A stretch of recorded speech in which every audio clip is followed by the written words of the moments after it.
Okay, guys, I want to address one thing. What YouTube does with comments is on YouTube. We don't modify our channel. Unless someone posts something, with foul language, YouTube will delete it. I've only deleted one comment ever, and it was foul language. And there's only one person blocked on the channel from not commenting.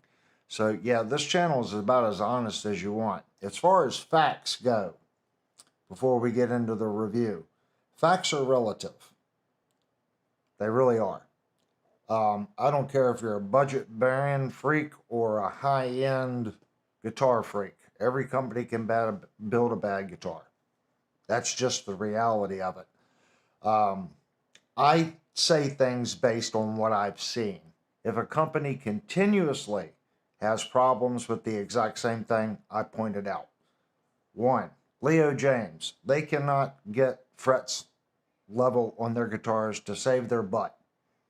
If you buy one, count on doing fret work. I never once said that you'll get a Jackson that has perfect frets. But I've never gotten 10 or 12 Jacksons and they all have bad frets. Or Fenders, or Gibsons, or Ibanez's. Leo James has the king of bad fretwork coming to this channel. The worst guitar that this channel has ever seen as far as spots on the frets was Steve's Epiphone SG. And I want to qualify that because even though I'm saying it was the worst, it had the most spots. The worst guitar I've ever had on this channel has been a Leo James. And it's still downstairs in pieces. The guitar was so bad it was unplayable out of the box. I have never received another guitar from any other manufacturer that was unplayable out of the box. So Leo James also has that crown. Not picking on him. I'm not. I like Leo James. I do. I don't have an issue with Leo James guitars. I had a Monsoon I really liked. I liked the way it sounded. I liked the way it played. But it had bad frets and really crappy tuners. Can I get an Ibanez to the exact same extent as the Monsoon? Fixed tail, yes. My RGA is basically the exact same guitar, exact same feel, $450. So you buy a Monsoon for $250, $200, depending on when you get it. You put $80 tuners on it, okay? You got to put tuners on it and do a fret job. Bare minimum. Bare minimum. And if you pay someone to do the fret work, you're going to be far past the price of the Ibanez. We have reviewed 3 RGAs, and all 3 had less than 5 spots on the neck. I'd say that's pretty good for a $450 guitar. I'm not expecting it to be perfect. I have evolved a lot, okay, from when I first started doing YouTube. My first review was a Firefly, and I trashed that guitar. That guitar, the frets were bad. The pickups were so-so. The bridge wasn't any good. It was an FF. It was an FFM. It's the PVHP2 EVH, Eddie Van Halen design guitar. FFMN, that's what it was. That was our first review. And people loved that review. But if you look at the guitar that I received, it was not good. We'll say, well, it was just one guitar. No. I ordered 3 of those guitars. Back then, I was ordering 2 or 3 of each.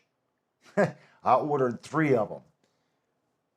All from different production manufacturing. Well, no, the first one was first run. The last 2 were second production run. Exact same issue. Horrible tremolo. It would not stay in tune, and bad fretwork. Now, if you want to say Firefly is the greatest thing since sliced cheese, that's fine. Maybe you got every Firefly that ever come out of the plant that was perfect. That's great. I wish this channel would have received that. I've also received Fireflies where the grain of the guitar is doing this to the neck. I'm sorry. I don't expect the man to speak English putting the wood on the saw, but I do expect him to use his freaking eyeballs and look at when he puts the slab on the CNC and orient it right. And if they're making squares and they're chucking it up on a node, then whoever's making the blanks is cross-eyed. This channel is about honesty. I am not an Ibanez fan. The PWM 20, I really wanted to like that guitar. It got sent back. Why? It had a lot of problems. It's a $1,500 Ibanez. You pay $1,500 for a guitar, you shouldn't have dings in the frets, you shouldn't have chips in the body, you shouldn't have discolorization on the pickup rings. That one had it. I sent it back. There's been other guitars. We don't just bash budget guitars, we bash other guitars. The Paul Reed Smith that come on this channel that Devastator owns, that guitar did so-so at best on the review, but it was still a quality instrument. It's just that particular one had some issues. And when I worked on the guitar, it had high quality frets, high quality electronics, but the one we received wasn't that good. And I did my best to get that guitar to play as well as I could get it to play. Okay?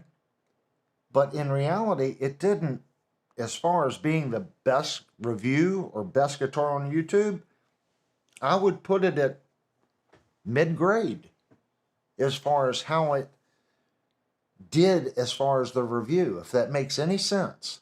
And that was the most expensive guitar we've had on the channel. Understand, guys, price is relative. If you make $2,000 a week, this is a budget guitar. If you make $500 a week, this is a high-end guitar. Where I live, salaries are high. Why are salaries high here? Because the cost of living in Washington, D.C. is stupid expensive. The cost of housing is expensive. So when I look at something and people go, well, you make good money, it's relative to where you live. It's how much liquid cash you have left over. Someone spending $200 on a budget guitar, that may be their holy grail. Maybe all they could afford was a Groat that was $99 on Amazon. And they move up to a Leo James that's $250. When they watch these other YouTube channels and they keep growing, they're great guitars and there's no problems, and the guy's taking a fret rocker and he's running across the frets like this, and he said, yeah, they're perfect. I'm sorry, that's a disservice. And you shouldn't watch those channels. And if you disagree with what I'm saying, you can unsub right now, because that's not what this channel's about. I could care less how many subs we have. What I do care about is the channel's honesty. That's my point. There's 50,000 other YouTube channels you guys can watch if you want smoke blown up your butt. There's tons of them out there. I'm not going to pick on them. I'm not going to say their names. All you got to do is type guitar review in YouTube. I guarantee you, most likely, our reviews won't come up. Kurt said to tell you to get off the soapbox and show us that ugly as sin headstock on that guitar. Actually, I like the headstock. It's something different. It's funny because I said I don't know if I could get around the headstock. I just want everyone, before, I'm really trying to, when we do live reviews, guys, I want everyone to know that this is a different kind of channel. If you're having an issue with posting, I have bare minimum set on everything. As far as your language and stuff, there's been some pretty stuff I expect you guys to be adults and understand that this is a family channel. Someone 6 months from now watching this review in the chat with their kid, be mindful of that. Nicholas wants to know who got you mad.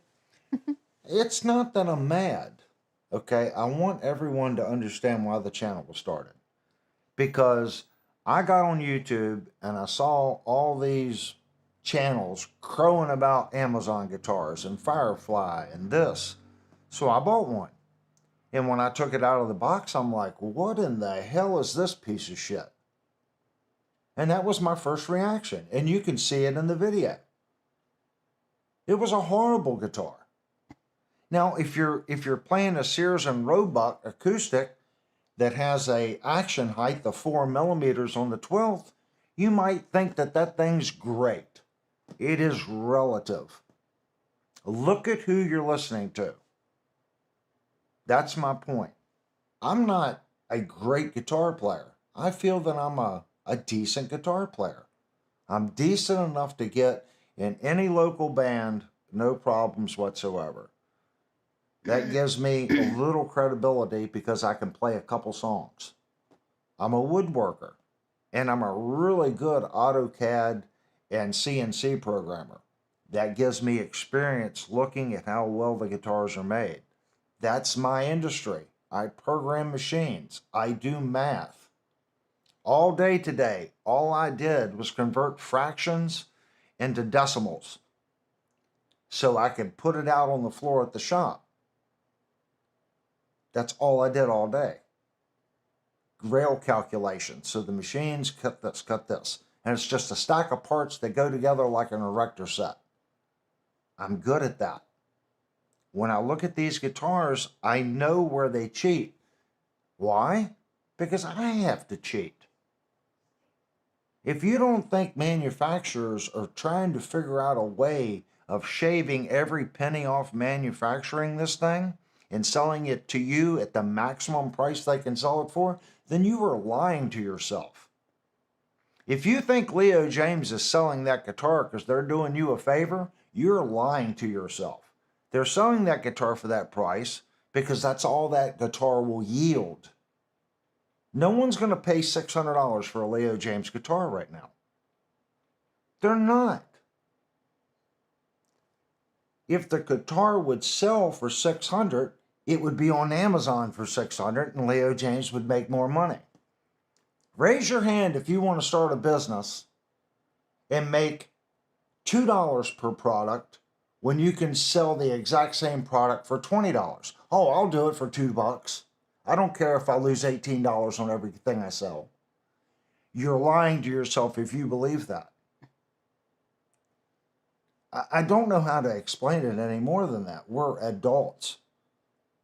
At the end of the week, when you see your paycheck, look at your paycheck versus what you got done.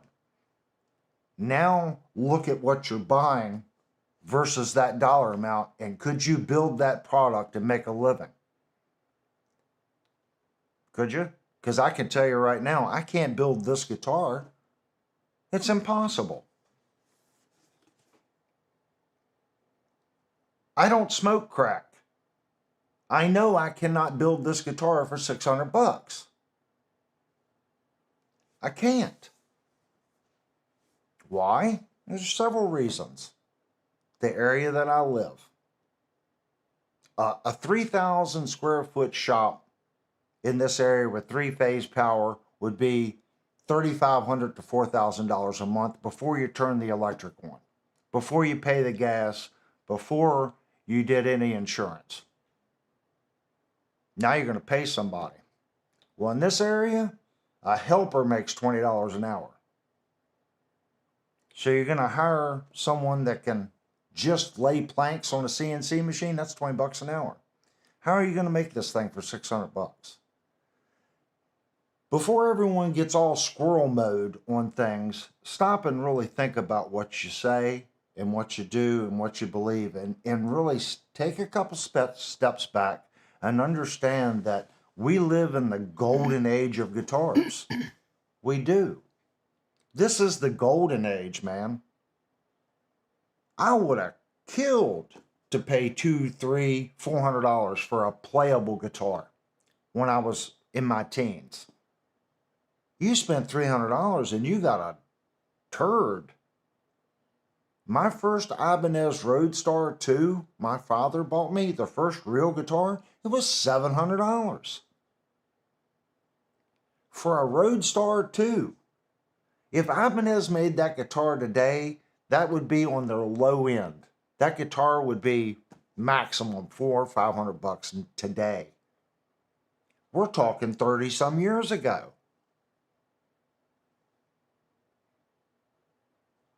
Stop and think about it. We are so fortunate to be able to have the guitars that we can purchase today at this price. Look at your amplifiers. Look at what your amplifier can do. I don't care if you're a modeler, if you're a digital person, an analog person, a tube person. Look at what you're buying today versus what it used to cost. The only thing that's really went up is a tube amp. That's it. Everything else has come way down.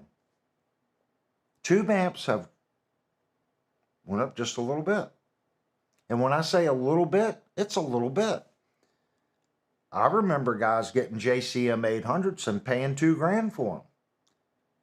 Well, you can get a pretty good Marshall half stack now for $3,000. 30 years later. That's pretty good. It's pretty good. I mean, how can you complain? I look at my rack and all my effects, and I get pretty close to that whole rack in that little line 6 stomp for $750. That's insane. It's insane what we can do today for the money. So I am not picking on manufacturers. I'm trying to do you guys a service. It's expensive now. I know. I go to Walmart. If I can get a guitar for $400 and it's a quality guitar, I'm skipping all the way to the bank. Take my money. Take it. $400 for a great playing guitar with level frets, take it. I haven't seen it. I have not seen a $400 guitar with perfect frets, perfect tuners. It does not exist. And if you got one, great. I haven't seen one. My RGAs, I think, are pretty good guitars. They're $450, but they're not perfect. They're not perfect guitars. It's a good bang for the buck. Probably one of the best bangs for the buck with a brand name on it. When I look at budget guitars, if you raise the action on a Leo James, I think they'll be okay. But if you're slamming the action, the fretwork just not too good. The exact same thing with Latitude. We did one Latitude guitar. Everyone was talking about Latitude because the guy come from eArt. That Latitude guitar was a piece of crap. And the guy that owned Latitude left a post on the review. But you know what? It was so bad. His 3 production runs were so bad, no one bought the last production run, and he no longer makes guitars. It's just how it is. All right, end of rant. Just understand, guys, we're here to be honest, and it's not all facts, guys. The only fact is you got to look at many guitars. And every manufacturer, I don't care who they are, they can have a Friday. And I would hate to fathom if you spent $4,000 on a Kiesel if you got a bad one. But I'm sure somebody got a Kiesel and they were unhappy with that Kiesel. I'm sure someone bought a Murphy Lab Gibson and they were unhappy with that Gibson. Jupe said, Avery, Linnell needs blindfolds when you take her to the music store. I stopped. When I go to a music store, we'll get to the review here in a second. I go to the music store. I used to always look with my eyes course, that's what we do. That's what they're for. And then I would judge the guitar based on its look. I try not to do that, even though I do, if that makes sense. Headstock might not be your cup of tea. Kurt said, I'm starting to second guess Avery's taste in headstock design. It's different. All right, let's get to the review. And the reason I do this, we're going to hold questions on the guitar towards the end. And my whole point in this was I re-edit the videos so later on someone doesn't have to watch the rant at the beginning and then the question and answer at the end. That way I can re-edit just as a review. And I think that's good for the people that maybe have a shorter attention span, so they can come back and watch that. All right, let's get to this guitar. This is a Jackson Surfcaster. And when this guitar came out a couple months ago, I was very interested in it because one, it doesn't look like a Jackson like I'm used to. You know, a lot of companies get stereotyped. I mean, look at Fender. They got the Strat, Telly, you know, Jazzmaster. They're kind of stereotyped. Jackson, in a lot of ways, they're stereotyped too. They're V. It's a Revstar headstock. No, it's a little different than a Revstar. It is definitely unique. It's a unique design. But Jackson, they did the exact same thing. When I think Jackson, I think the V or a Dinky. When I think Charvel, I think a San Dimas. That's just me. When I think of Gibson, I think of the Les Paul and an SG. You know, sometimes the Explorer. So when I saw this, I'm like, well, that's a little out of the box for Jackson. And I think that's cool. Jackson stepped out of their, hey, we know we can sell this offset V. We know we can sell this. For a main brand to kind of step outside their, I guess we can call it the comfort zone and build something different, it's kind of cool. They make this in a 7-string, okay?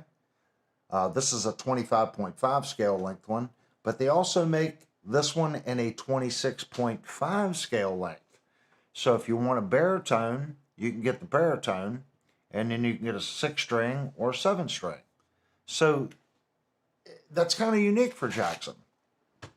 So when I first saw it, I was like, okay, the headstock's a little funny. But as I look at it, I kind of like it. It's different. It's not the standard beak headstock from Jackson. And they didn't really copy anybody else. I mean, there's only so much you can do with a headstock. So for them to kind of go outside a little bit, I dig it. It goes okay with the body, if that makes sense.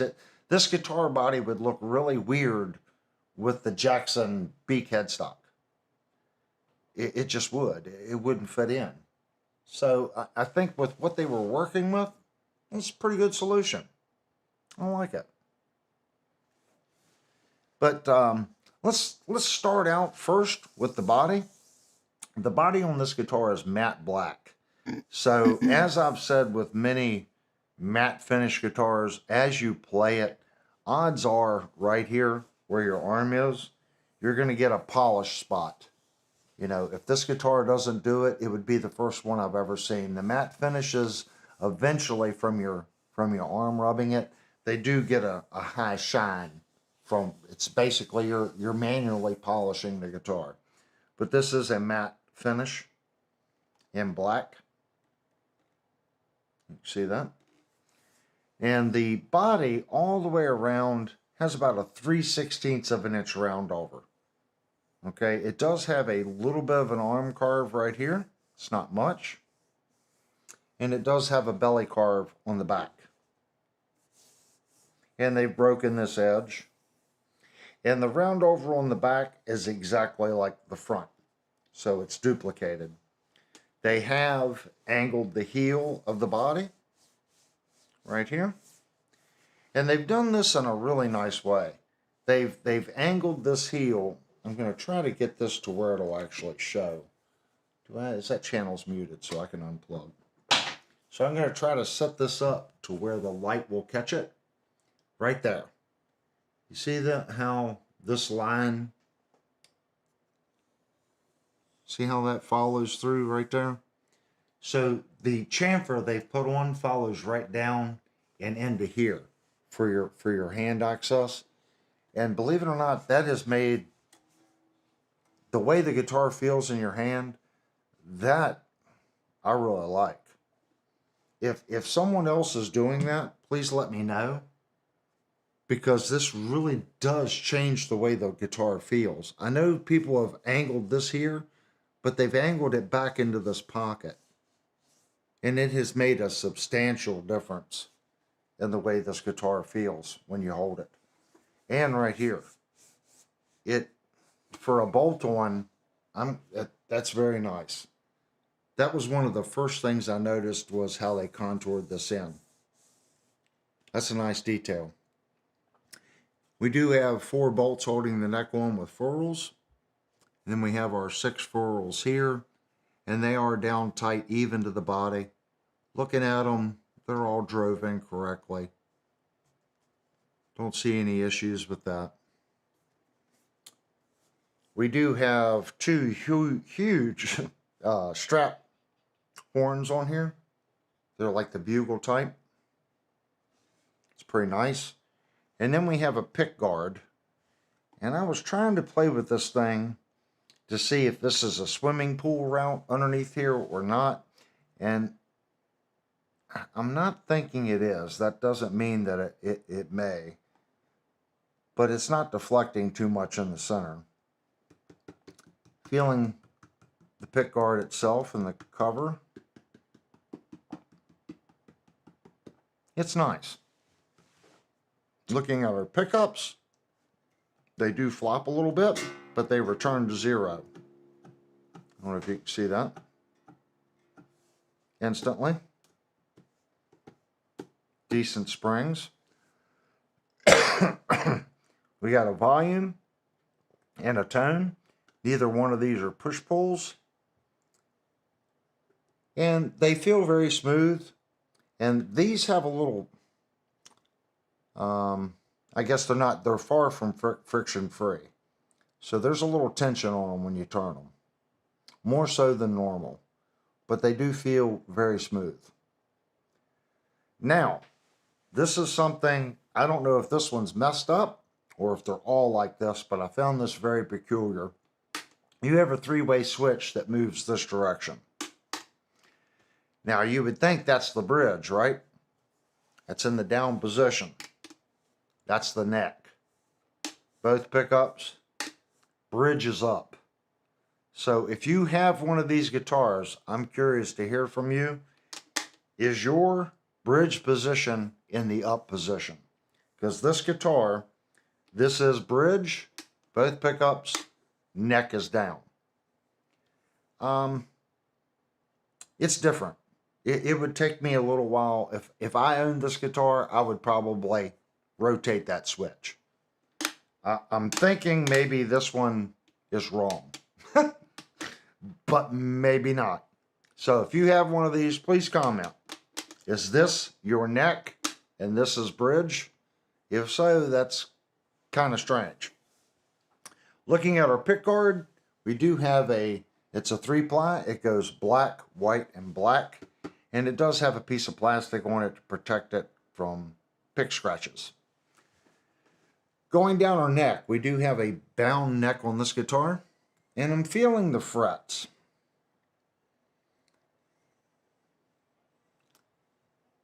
It is right on the verge of fret sprout. It's not quite there. But right in here, I do feel the edge of the frets. And I do think that it would catch the stocking. I do feel it. Do they feel sharp? A little bit. And it gets better as it goes up the neck. So I'm thinking we've got a little bit of fret sprout right here in this section. Would it snag the stocking? It would probably scratch it, but I don't think it would snag it, if that makes sense. Looking at how our bonding goes into the neck. It's perfectly smooth. No issues. Looking at the neck going into the body, there's no huge gaps. So if there is a shim in the neck, it's extremely small, because I can't tell. Looking at the neck to the body, it looks to be parallel to the body. So there's no negative rake angle to the guitar. Are those stainless? I don't know. We'll look at the specs as soon as we're done looking at this. I do have it pulled up. This does have just a regular nut, and we do not have locking tuners. It's just standard tuners. I have played with the tuners. They're okay. The ratio seems to be okay, probably 16-1. They feel smooth. It's not something that I would replace on the guitar, but anytime without, a tremolo, and you're really depending on that to fine tune, I do. I like 18, 19, 20-1 ratio tuners. These are fine. It's just 16-1, if that makes sense. We do have a small binding around our headstock, and it is flush. And for those that hate scarf joints, I'm sorry, this guitar does have a scarf joint in the back of the neck.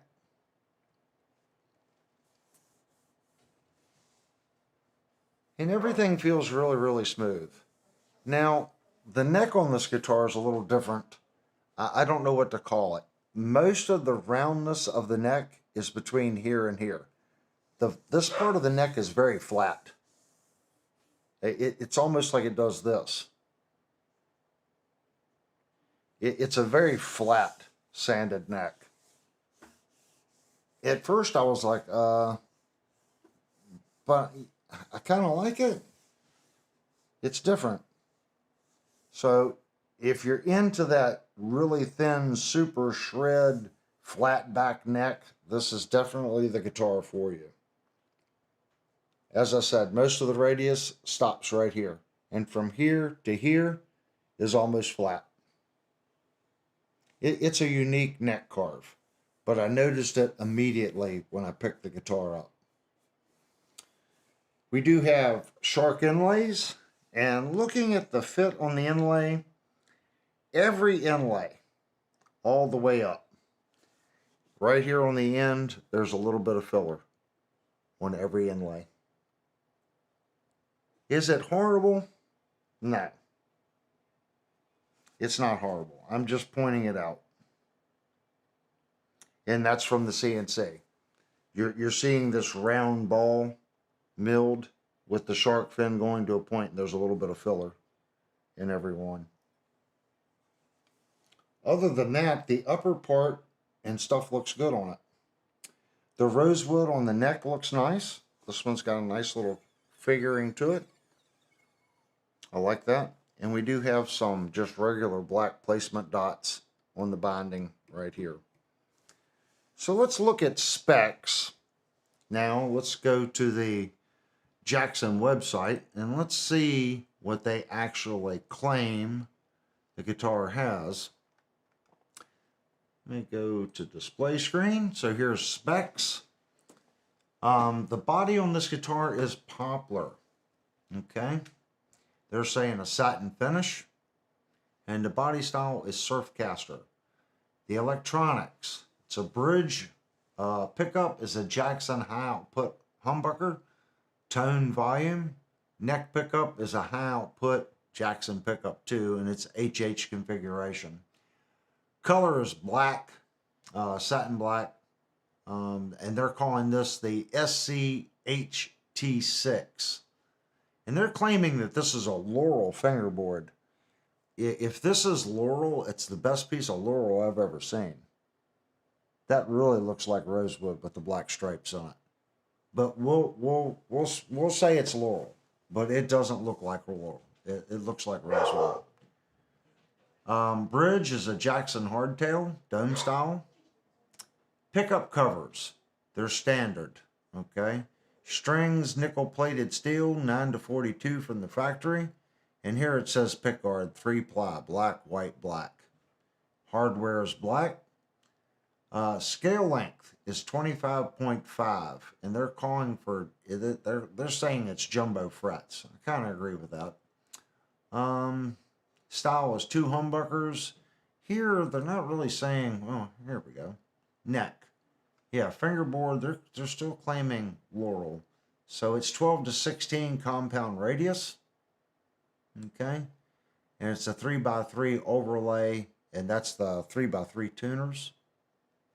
Neck binding is white, bolt on with graphite reinforcement and scarf joint. So that's something I don't think I've seen in a $600 guitar. So this guitar has graphite reinforcement in the neck. That's pretty cool. Natural satin. Neck material is maple. It has 24 frets. Nut material is plastic. Nut width. They're saying 42.86. We'll find out later. Poroid shark fin inlays. Side dots are black. String nut, again, of course, plastic. And the truss rod is dual action. So that's nice. I like, most guitars now are coming with dual action, but that's pretty nice. So I'm glad we looked at the specs. So this neck has carbon fiber reinforcement. And I guess that's how come they got away with this. I'm really curious to see how thin this neck is when we measure it, because it feels stupid thin. It feels really thin. All right, guys. I think that's going to do us as far as the way the guitar looks and fits. I don't see any issues with the fit and finish on the guitar, guys. Just right here, I think we are just a little bit of fret sprout right here. And you guys know how picky I am. Most people wouldn't call that fret sprout. They would just say that the ends of the frets need a little sanding. There's definitely just a little bit of an edge on these right here, from like here to here. The bottom's okay. It's just a little bit right in here where you can feel it. All right, let's get a weight on this guy.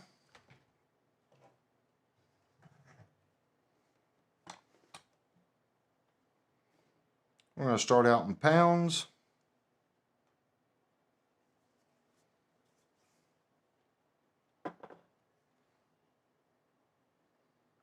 So we have 7 pounds, 4.2 ounces. And for those across the pond, that translates to 3,294 grams. Oops.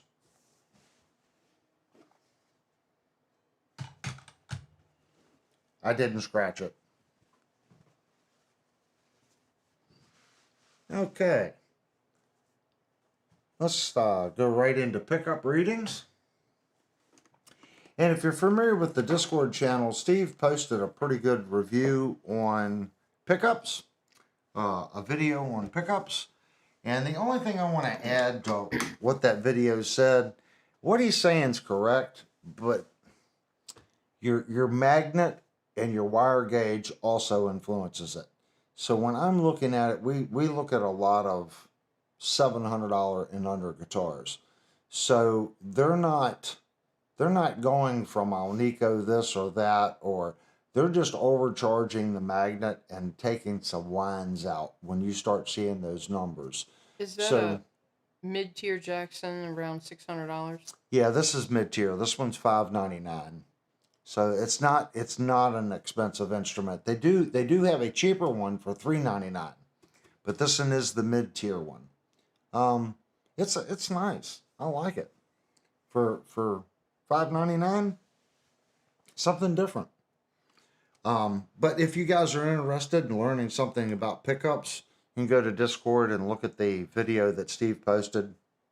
It's pretty interesting. Just don't take it as gospel, because there's a lot of things that influence the pickups and how they read. All right, we're going to start in 20K ohms. So this is our ohm reading. Bridge pickup is 15.23. We're going to check our inductance and our Henrys, and it's 5.88. Okay. Let's go to our center position. 20K ohm. We've got 5.62. Henries and inductance down to 2.15. And then on our neck position, we've got 8.75. Henries and inductance, we're at 3.09.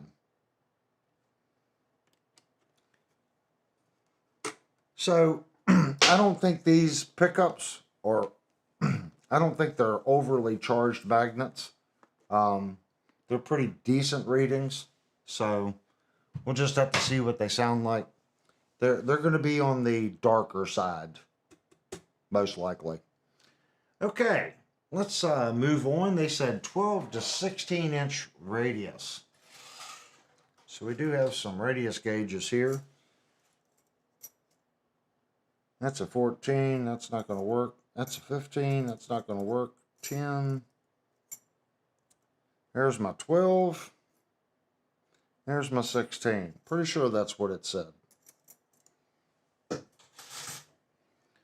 we're going to start with the 12 first.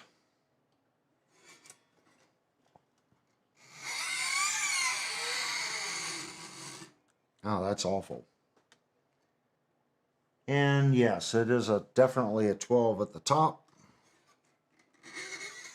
Oh, and something else, guys. Looking at this on the edge, even with this binding, there's very little sanding error as far as how it tapers off on the end. And when you have a guitar with binding on it, a lot of times that'll really go like this. So they've got the binding and everything following the radius. It's pretty tight. It's well done. All right, let's check the bottom. They're just claiming it's 16 at the bottom.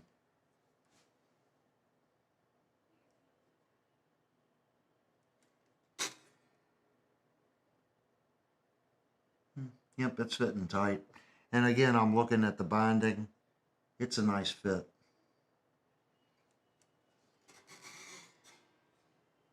So we're going to call factual on that. So we're going to kind of jump around a little bit. We're going to do imperial on the action height first. So let's look at our action height on the 12th. Factory setup. We're going to call this one low E is at 0.061. We'll just say, because I can see the line under the string. The high E, we're going to say is like 0.058, because I can see the 0.060 line above the E string. So for those across the pond, let's get some measurements metric wise.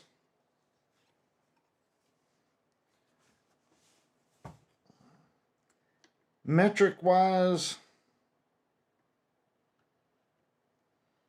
on the 12th, I'm going to say it's probably 1.6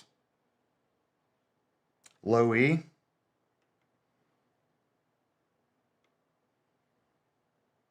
I'm going to say like 1.3, 1.4 on the high E. Somewhere in that ballpark. Are the pickups labeled? They just say Jackson on the pickups. Let's see if I can get a different view.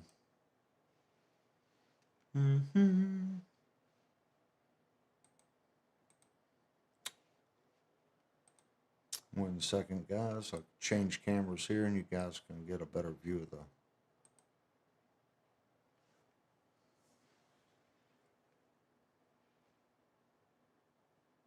Is it true when you don't have a tone knob, the sound is brighter? And if so, can you add a capacitor in line with the volume control to make it a little softer? And if so, what value? You know, all that is taste. So if you've just got a volume, yeah, you can put an inline capacitor. You can do it a couple different ways if they're humbuckers where the wires are tied together, the white and the red. you could take a capacitor and bond it to that and then ground it, and that will revoice the pickup. There's a ton of YouTube videos on that that'll help you make a decision. You can also put the capacitor right on the tone, and that works like a cap on the tone, on just like a tone circuit. Yeah, it's all about how that particular pickup is. Each pickup is going to take a different capacitance, different, and then everyone has a different opinion on what they think sounds good. But those are the two ways you can do it. I would try going between the coils and doing it like PRS does. You can revoice the pickups a little bit that way. If you're just wanting a darker sound, then sure, you can add a capacitor on the volume and drop some of that signal, drop some of the high signal off that way. So it's all on how you want to do it. I am not the person to ask. There's a ton of good channels. Dylan Talks Tone goes over a lot of that capacitance and stuff, and he's gonna default to it's taste. But he might be able to. He might have a video on a range that you might want to start with, if that makes sense. I would start there, and if someone else has some suggestions, they can leave them in the chat. So guys, help out. If anyone has any suggestions, put a post in the chat section. Okay, we want to look at the neck thickness, and I do not see my calibers. So I don't know where my calibers went. We just did a review the other night, so I don't know where my calibers went. I didn't think about that, guys. This is the beauty of a live review. Okay, we'll have to skip and go to neck relief.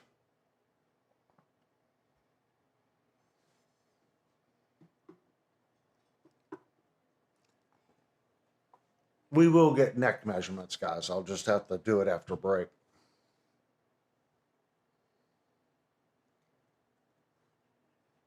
I'm going to say this neck has 0.5 millimeters of relief total. Maybe 0.6. And again, that's taste as well, guys. It depends on if you like neck relief or not.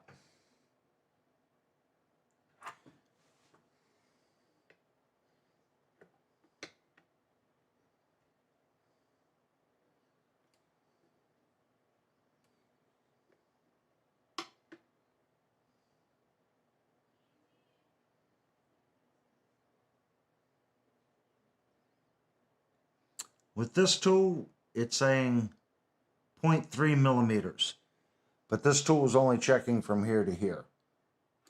So I'll say it's probably about 0.5, give or take. Okay. What we want to do now is I want to check how much space is up here at the nut.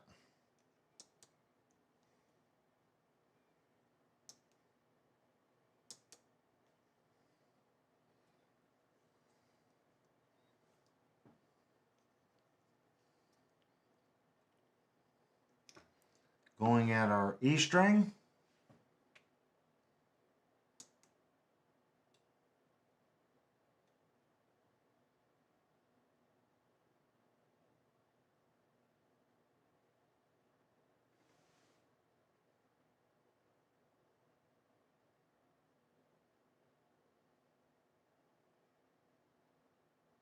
It's about 27 thousandths. So it is cut a little high. And I wanted to double check that because it felt like it was a little high as I was playing it earlier. I'm going to check the high E.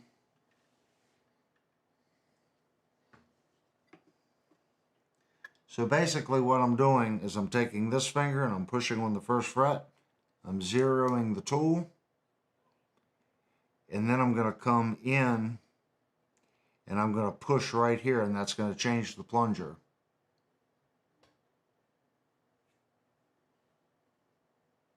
That one's saying 23 thousandths.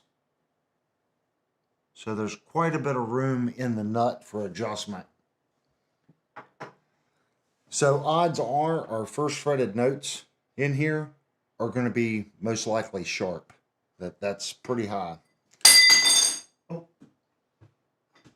that's pretty high. So let's find out how good the frets are on this guitar. So I don't think after the beginning rant, I don't think I need to go over this. But if you're taking your fret tool and you're putting it on your frets without any strings on the guitar and you're doing this, you're doing yourself a disservice. This is a fret rocker, okay? The reason it's called a fret rocker is because we want to rock it back and forth, okay? It's not a fret slider. It's a fret rocker. So make sure you're using it as a fret rocker. So we're going to start up here and we're going to go through the guitar and see if it's good, bad, or indifferent.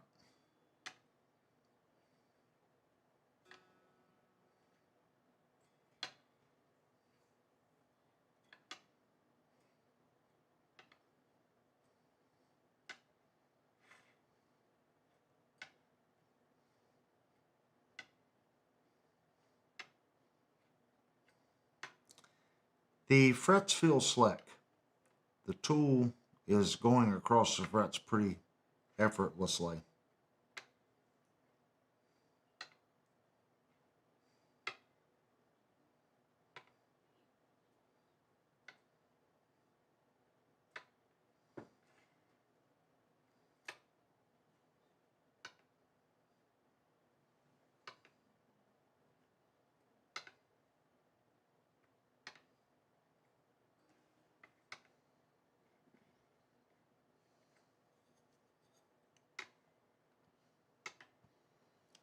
Well, it's already doing better than our last three guitars.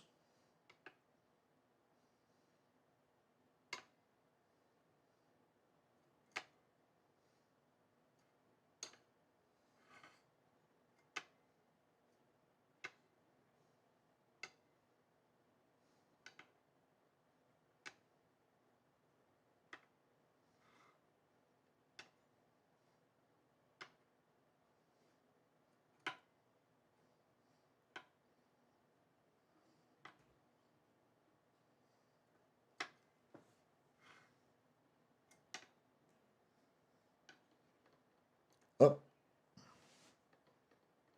right there. So below are A, 9th fret.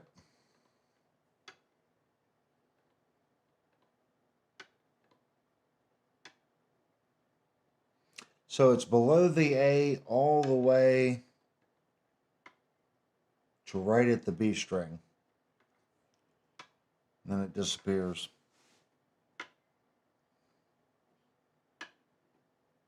And it's solid through here, and it was solid above it. That's what you want. Like right here, there's a little bit of a rock. If I move this back and it rocks again, that's bad. Here's the rock. If I move it forward and it rocks again, that's bad. That means that's a low fret. So we do not have that on this guitar. It is a high fret right there.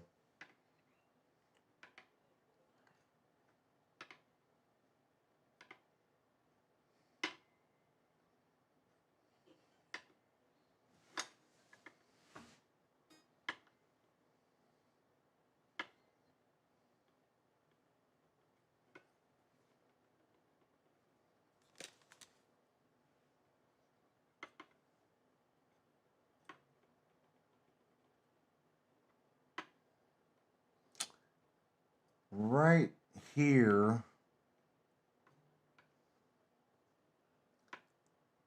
below the A, ever so slightly, right there.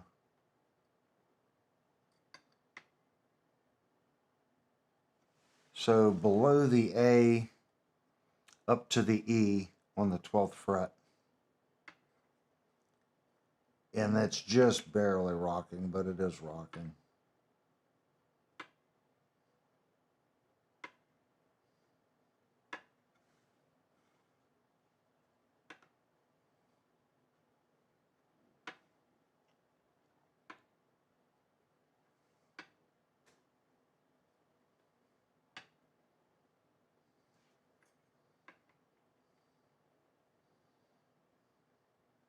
Again, just barely rocking below the A.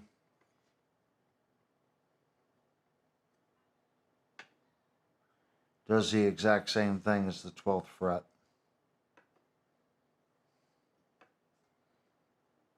But that's still a high fret because the other one was solid.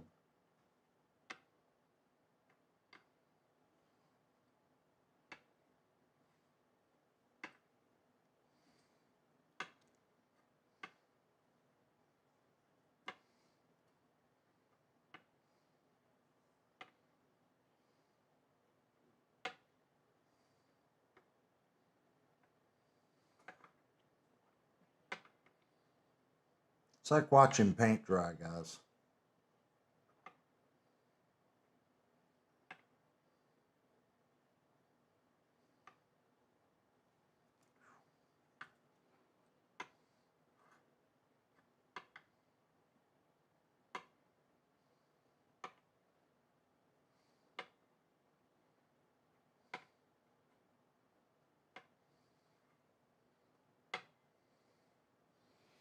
I almost want more bad frets. I don't have anything to talk about. It's boring. Ooh, that was awful. That was worse than fingernails on a chalkboard right there. Ooh.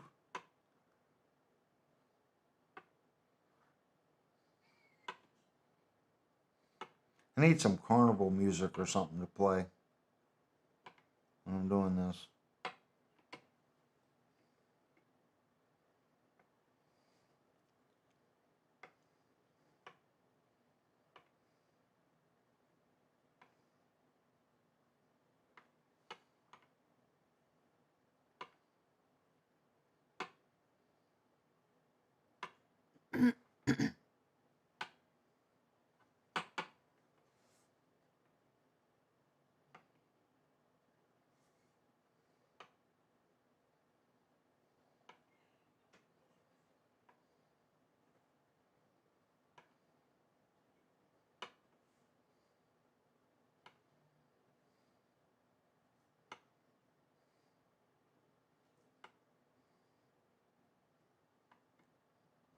This guitar did really good, guys. So we have two that are just barely rocking between the E and the A. I think it was 6th fret or 5th fret up here between the A and the B. That one did have a little bit of rock to it.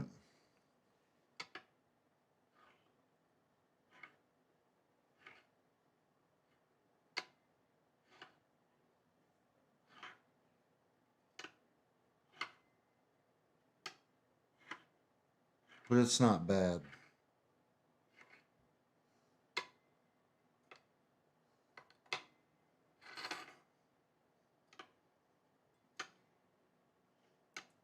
And this guitar is pretty good. Pretty good frets. But we, like I said, we got a little bit of fret spot right here. But the leveling, pretty good, Jackson. Pretty good. Better than my RGAs. So that's good.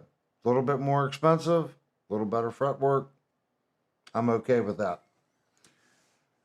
Okay, what else do we need to do here, guys? I guess we need to, because I got to loosen the strings to do the measurements. I got to find my tool for that. So let's check intonation. Let me switch cameras. And I got to switch cameras again.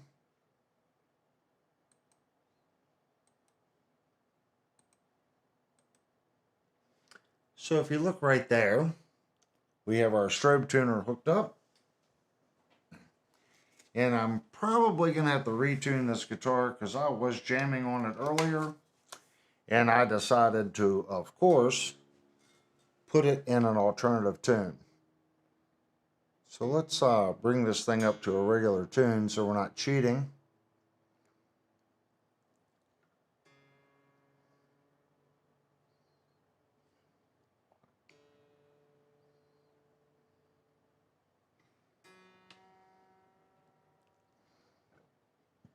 And I did just hear a little pop.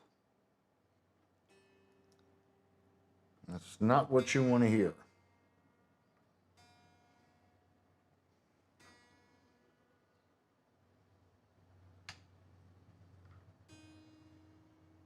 If you're tuning your strings in here with the strings, that means your nut needs a little bit of relief cleaning because it's catching the strings.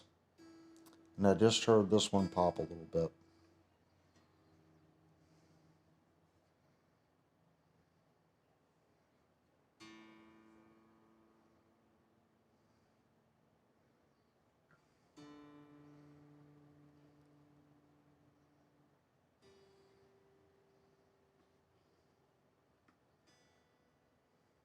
Okay, there's our E.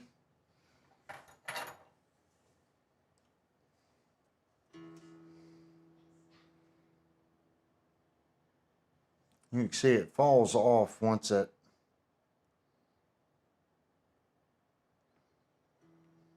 There we go. Let's do E on the 12th. Open. E on the 12th. It's pretty close. Let's check our first fretted note. Yeah, it's very, very sharp.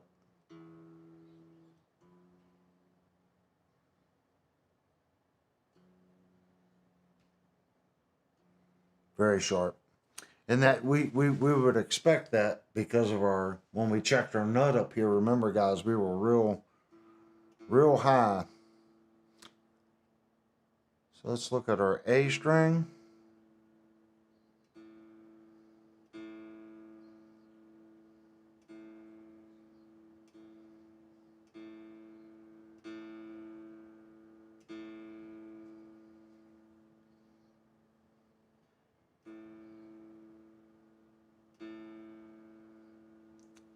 A on the 12th.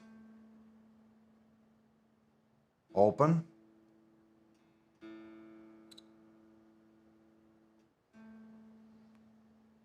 That one's a little sharp because you can see it's falling off a little bit right here. Just a little sharp. First fretted note. Definitely sharp.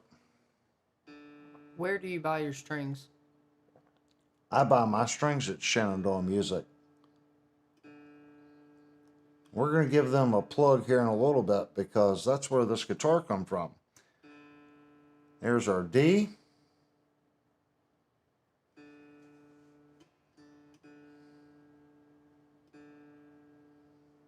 D on the 12th. That one's a little on the flat side. And our D sharp is definitely sharp. There's our G. G on the 12th. That one's spot on. First fretted note. Yeah, all our first fretted notes are sharp. And that's because of the nut. The nut on this guitar definitely needs a little tuning.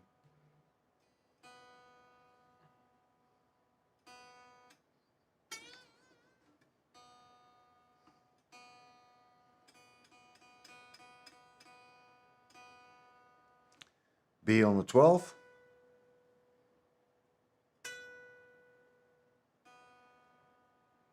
That's pretty close. First fretted note. And our C is sharp. Here's our E. High E.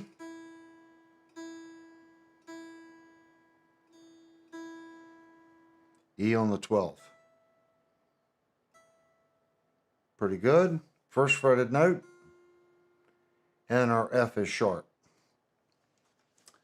So again, that makes sense because when we checked our nut earlier with our tool, it's saying there's a lot of room right here for us to lower this string down. See how much room's there?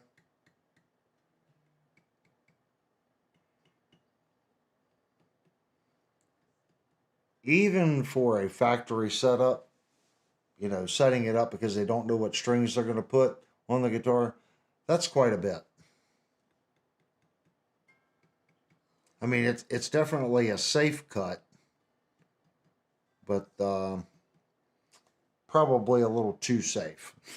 in my opinion. Let me see. Are we missing anything other than the neck sizes? Because I have to run and get my calibers. Before we do it, let me just get up and make sure it's not on the stand behind me.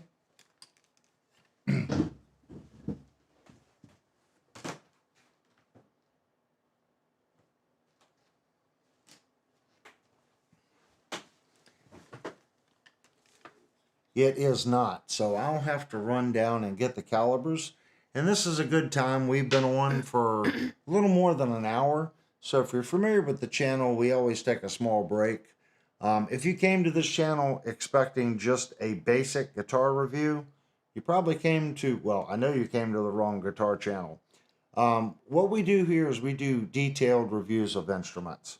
You work hard for your money, and it's my job to kind of look at the instrument and do my best to explain the condition the instrument's in and how well it was manufactured. It's not a look at it, it's pretty, it's cool, jam on it, and tell you to buy it type review. Again, you work hard for your money, so you need to know what you're purchasing. If you're thinking about this guitar, this is a good tool. You know, you can get a really good idea what you can expect if you purchase this guitar. All right, guys, we're going to take a 5 to 10 minute break. Let me go get my calibers. That gives you all time to get a snack, hit the restroom, get something to drink. And remember, we're holding questions to the end of the review. That way I can edit the video, because all this section right here will be edited out for later use, if that makes sense. All right, guys, we'll be right back. I got to figure out which button to hit. I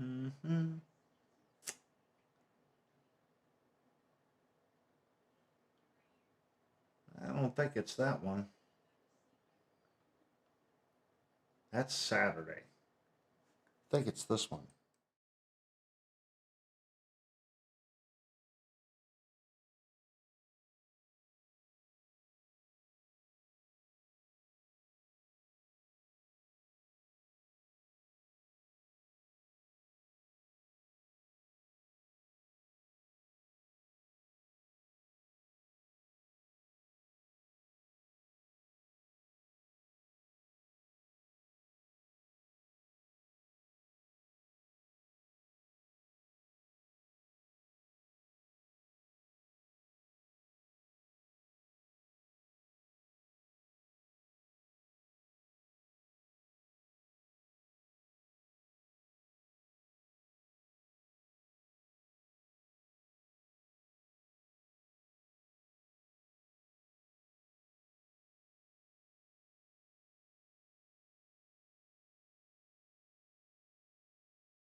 Okay, for those that were curious, I still have my Fender hat. It has nothing to do with the lawsuit stuff. Um, in reality, it really just comes down to I was wearing a hat a lot. I mean, really wearing it a lot. And I know what happens when you wear a hat too much. I'm already getting it. So I've been trying to curve my hat wearing thing, if that makes sense. It has nothing to do with the Fender stuff. As far as Stringjoy strings, um, I like Stringjoy. Um, again, just like budget guitars versus mid-price guitars versus high-end guitars, Stringjoy is expensive. Um, I'm not going to say it's not worth it. I'm I don't feel that with my playing ability and experience, uh, maybe I can't get all the benefits out of that string. I'm not going to say that. I've had a couple sets of them and I liked them. I thought they sounded great. They lasted a long time. Um, I look at it and I look at the Diodario XS strings. They're about $3, sometimes $4 a set cheaper, and I feel that they're equivalent. The XS is a really good string for the buck. I also really like the Diodario XLs, and I think they're probably the best bang for the buck string from what I've been playing. Um, you got to find your own thing. Stringjoy is good string, but you pay for them. So it's just like anything else. Some people think the XS is expensive. If you're buying super slinkies, then yeah, a Diodario XS is expensive. The Stringjoys are really expensive if you're used to paying $6 for a set of strings. So, it's up to you. If you really want nice strings, Stringjoy's it. But I also think that the XLs are good strings. Some people like the, what is it, Excel or whatever it is. Probably a good string. Make your own decision though. I have been playing XL and XS lately. The only string that I've kind of stopped using is NYXL. And I think I've said this before. I'm pretty sure it was eating up my frets. I just noticed excessive fret wear on some of my guitars after I started using NYXL. And that could be just me and my little squirrel brain. If you've noticed something similar, please make a comment in the main video chat. Did you stop using them because of that, or you've never noticed that with NYXLs? Just something that I saw.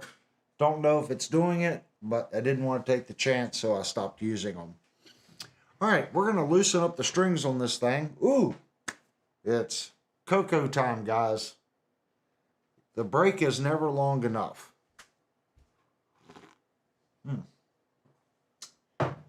I love cocoa.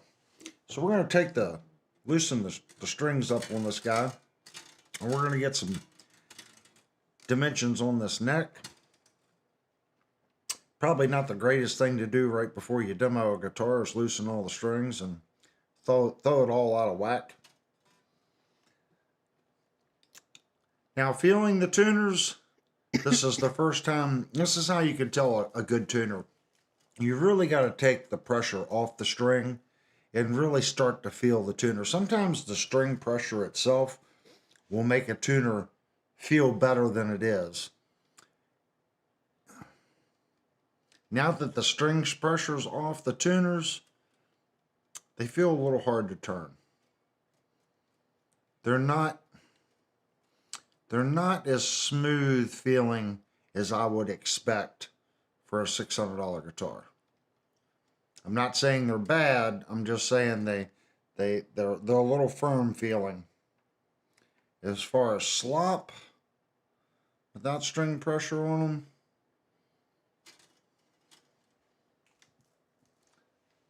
well, the peg isn't doing this. And I won't say what brand guitar always has the tuner peg that does this. So they're not wobbling. So that feels solid. They just feel a little firm. All right, let's get some measurements, guys.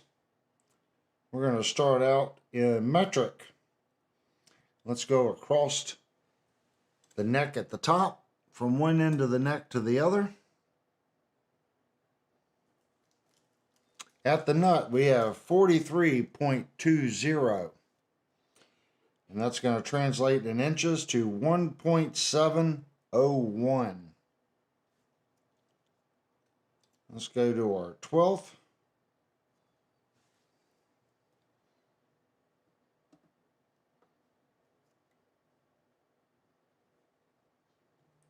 So at the 12th, we have in inches 2.0715.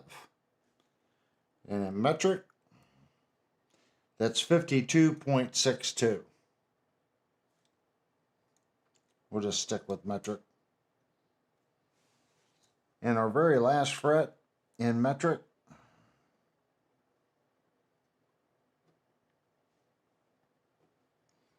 we have 57.13. And in inches, that's 2.249. Let's get string spacing at the very top.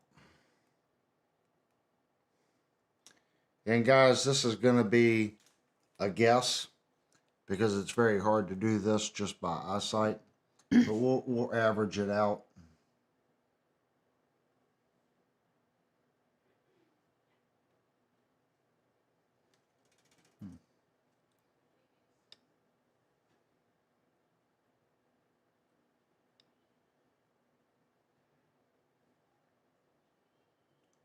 Looks to be in millimeters 7.25. And down at our bridge,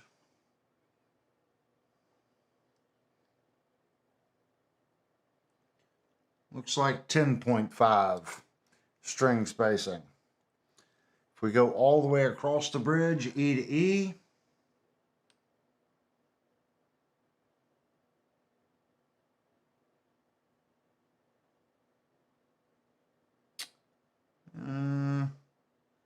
like 52.5, I'm guessing.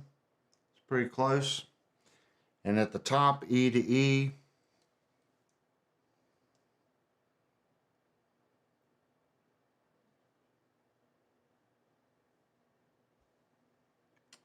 uh, 35.08. That gives you an idea. All right, let's get some thicknesses on this neck. I'm really curious on this, guys, because this thing feels like it's really, really, really thin the way they've got it sanded.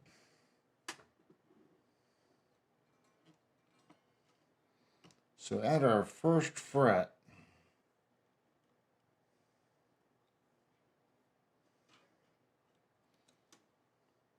we got 19.6 first fret. So it is thin for a stock guitar.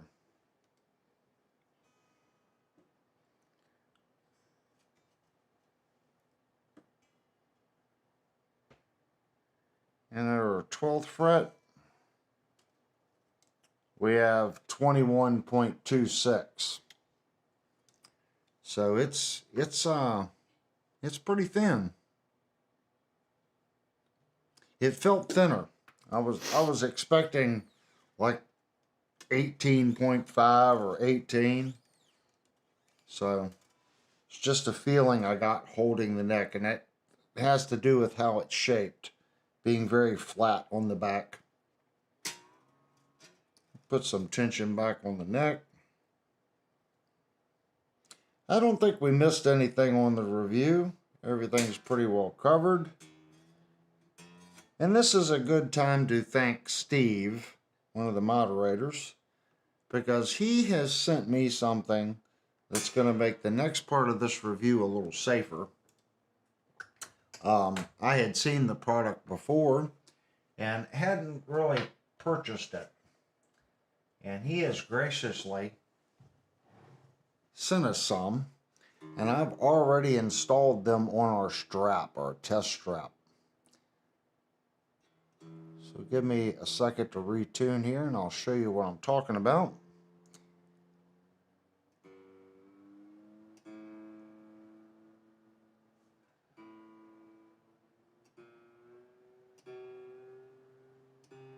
Just want to get it close so it has time to relax before we demo.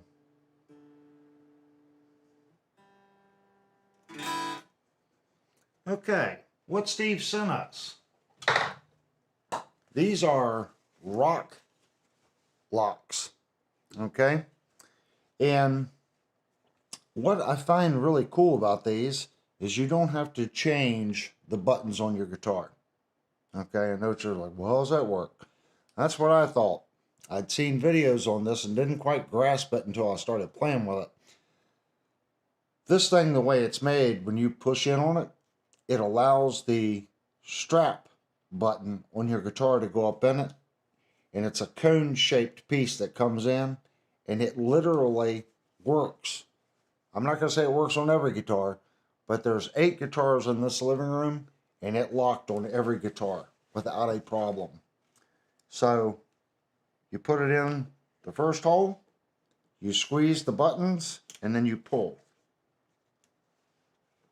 And it, did you hear it? It locks in.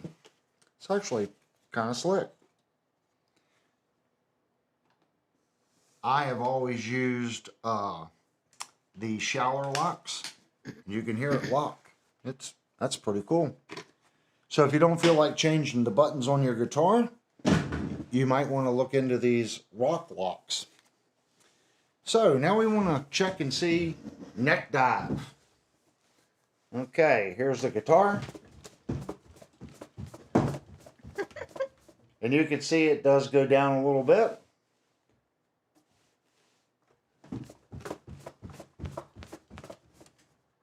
So this is going to make testing this much easier. So there is a little bit of neck dive to the guitar.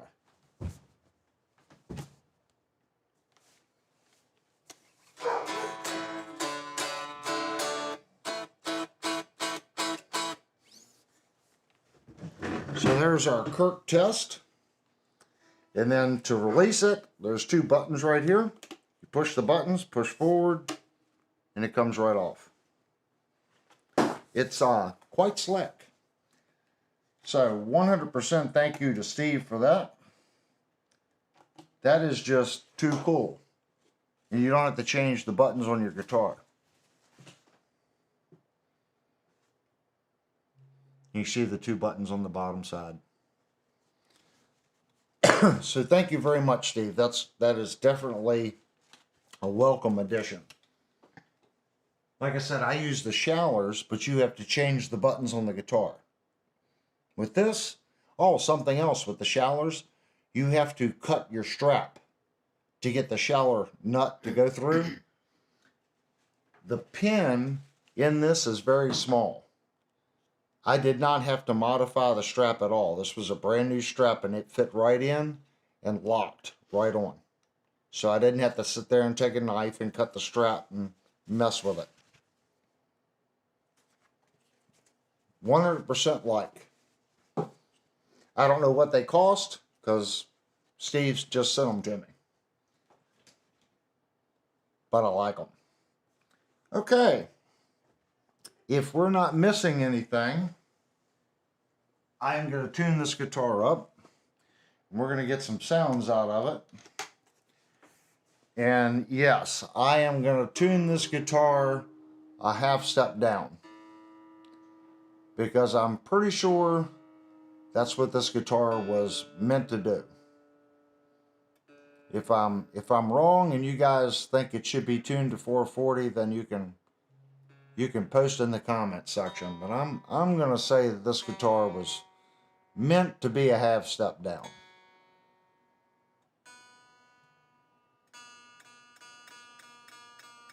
If you have one of these guitars, please go down in the comment section and leave us a comment.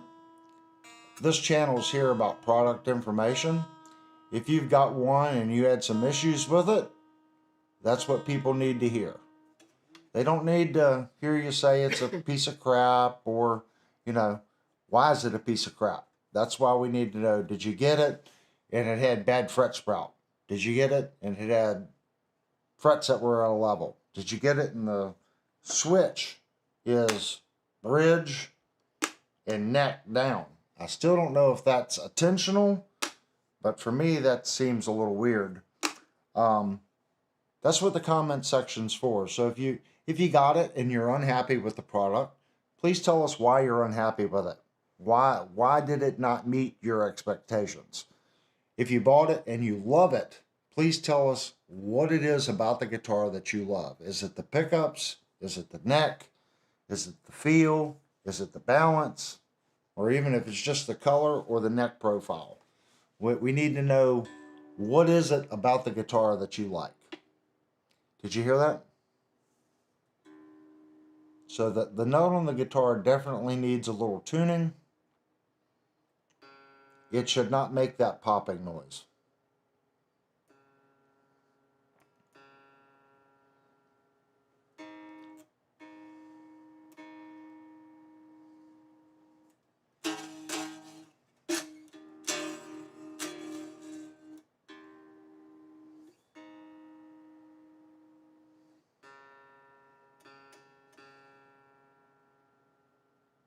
It's always difficult when you take all the pressure off the strings. It has to find equilibrium again.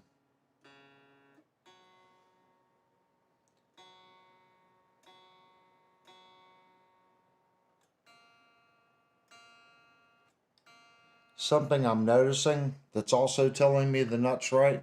I'm tuning this and I'm not seeing a change in the tuner. Then it changes. So if I pull up, it held. That always concerns me when I'm tuning, and the strobe tuner is staying with the exact same rotation, and I do not see a difference in the tuner. Okay. I am going to roll this cabinet out of the way. We're going to get some sounds.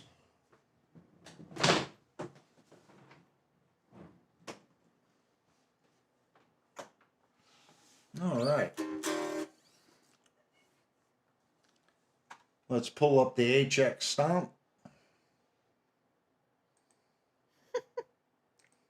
Uh-oh. You guys are making Linnell laugh. Gotta pull up my editing software, guys. So everything you hear tonight is a model. It's a fake amplifier. We are using a Line 6 HX stomp. Let's go to the wing rack.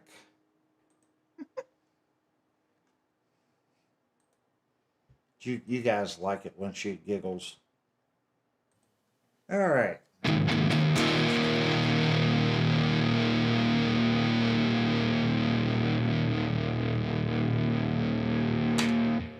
All right, remember, for whatever reason, this guitar, the bridge is in the up position. Please post if yours is like that, because for me it seems a little weird.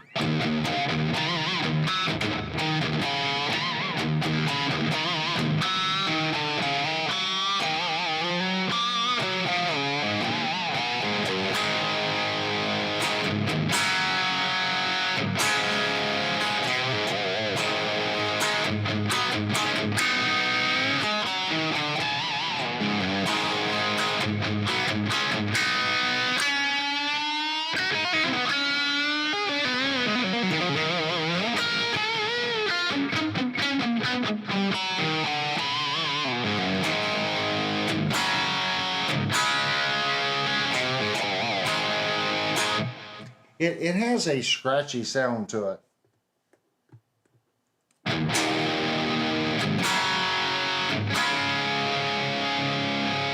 You can hear it's got a deep sound.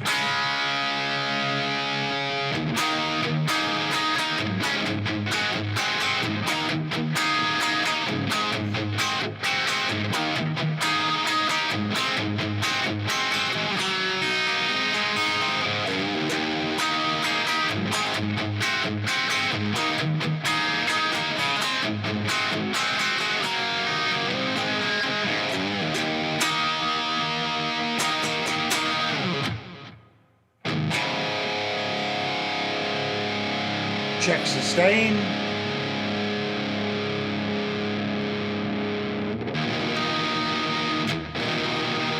Let's check tune again.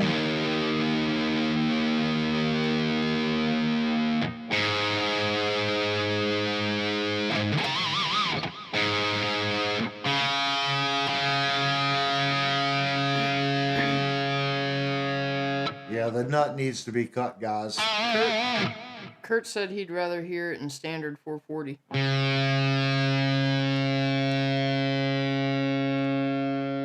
We can retune to 440. Let's do one more thing.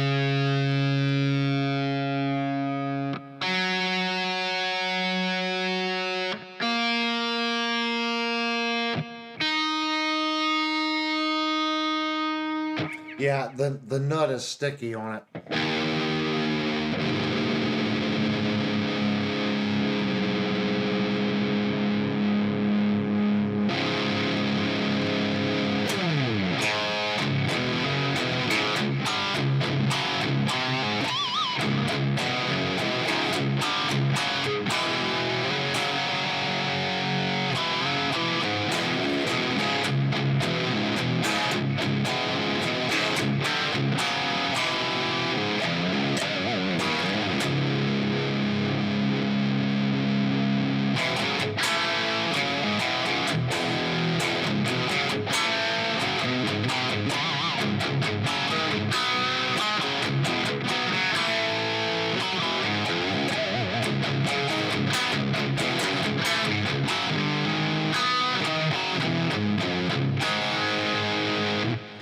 It's got, I think it's voiced for that type sound, guys.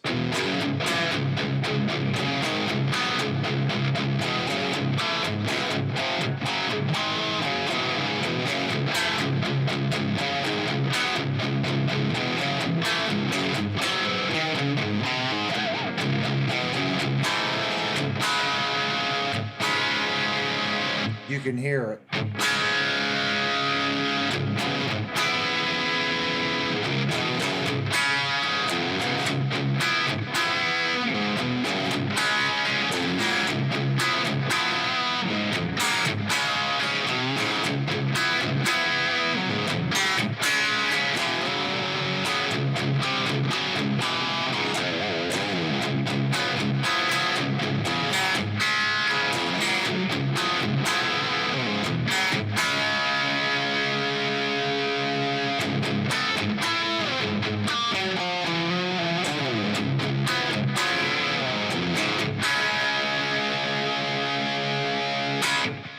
It's definitely voiced for more of a chug type sound, if that makes sense.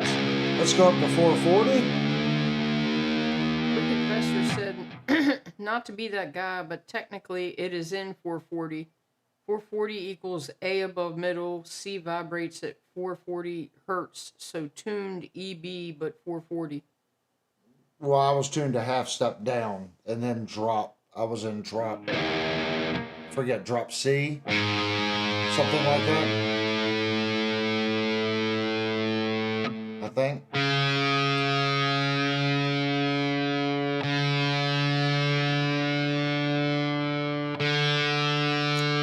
Yeah, it needs a little nut work, guys.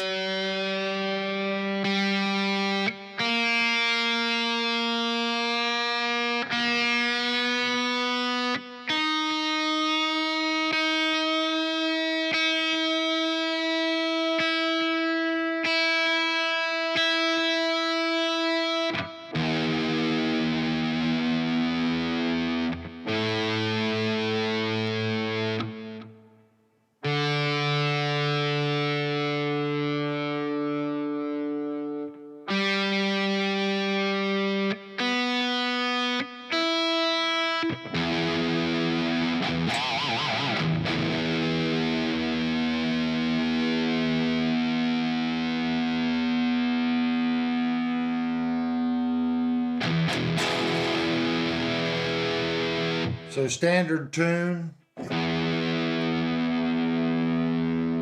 which I thought was 440.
it plays effortlessly, guys.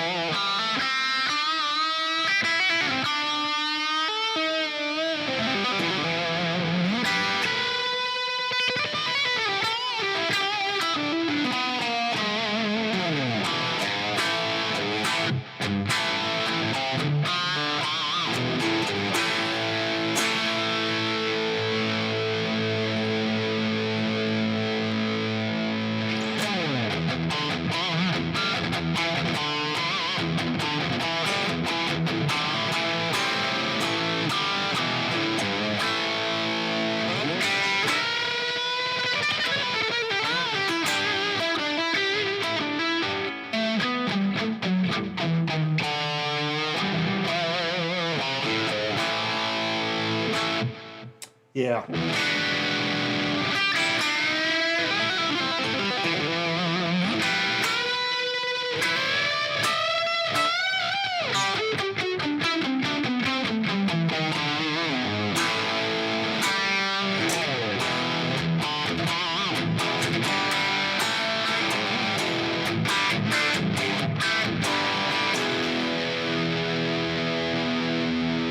It's got a real mean sound to it.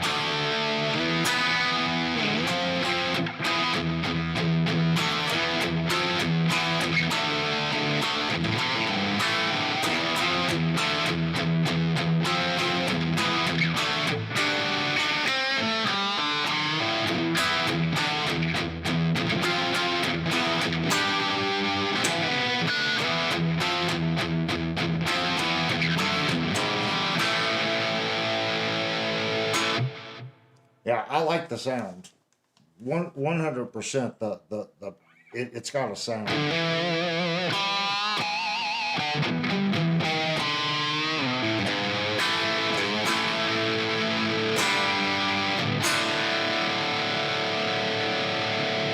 You can hear it.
I like it. It really has a nice feel to it.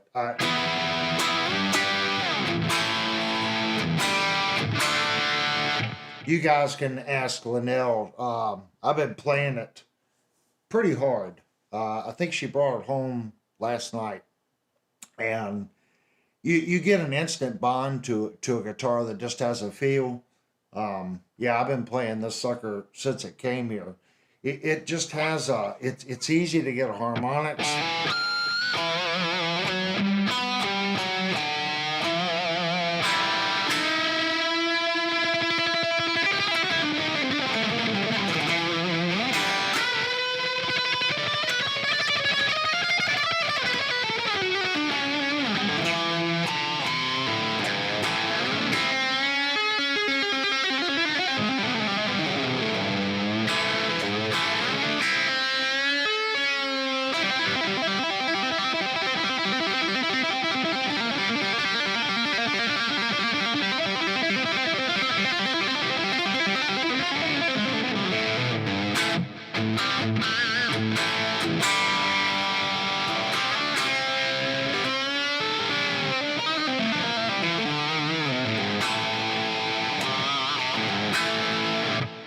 it makes you kind of go outside your comfort zone, and that's usually a sign of a really good guitar. If it keeps pushing you,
it's got a real good feel to it. I wish I could explain it a little better. I think a lot of it has to do with this really strange neck. It is the best way of describing it, guys. All the radius is right here, between here and here. It is very flat. And I just don't think the camera's going to pick up on how flat the back of the neck is. It is very flat. It's got to be the flattest neck as far as the way it sounded that I've ever played. It in a way it feels strange, but in another way, I kind of like it.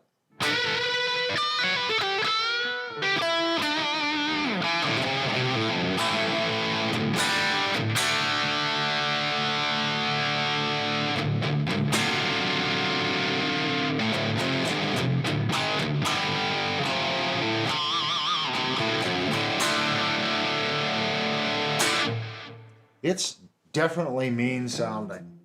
It is voiced definitely for a more modern type music.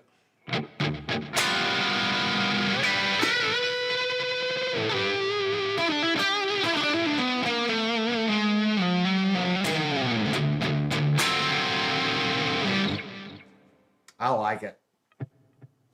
If I'm not going to play any clean tones through this thing, guys, I'm pretty sure if you're buying this, you're not going to be playing country songs through it.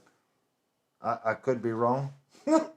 But we're just going to stick to the rock and roll stuff tonight. Let's go back up to E.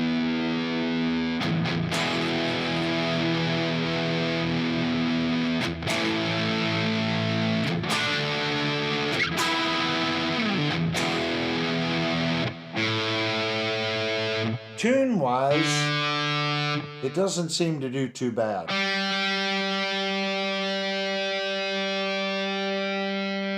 What I'm seeing that this guitar really desperately needs is the nut cut. It is not very good. The G, and believe it or not, the E string is hanging. That's the one that popped twice, tuning the E. And that's pretty much a straight pull. So that's telling me that this is the cut on the backside and the groove needs to be opened up a little bit. The E should definitely not pop. I get the G string, because if you look how it pulls and it goes off, it'll hang up. And looking at it, the nut is not opened up at all. If you look right there at how it's cut. See how there's absolutely no relief cut in the nut? So I'm going to say The nut on the guitar needs to be serviced. And we had one fret that had a so-so up here. These two frets down here would never, ever, ever, ever cause a problem, even if you slam the action. The action's pretty good on this guitar. I wouldn't lower it any more than that. You start going really below, 0.06, and it starts choking off your harmonics.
Little rusty guys playing the hair stuff.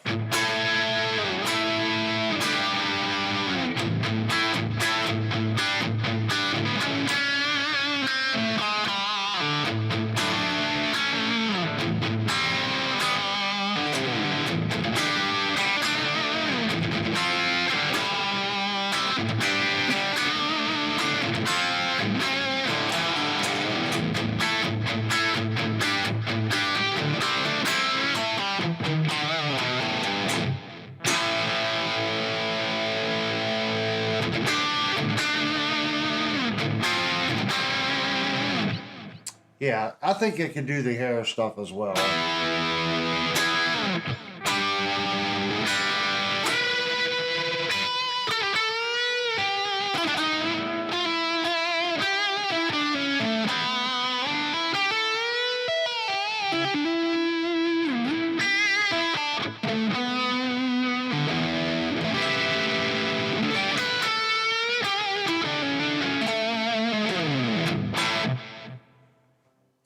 I could play, I forget that the camera's rolling.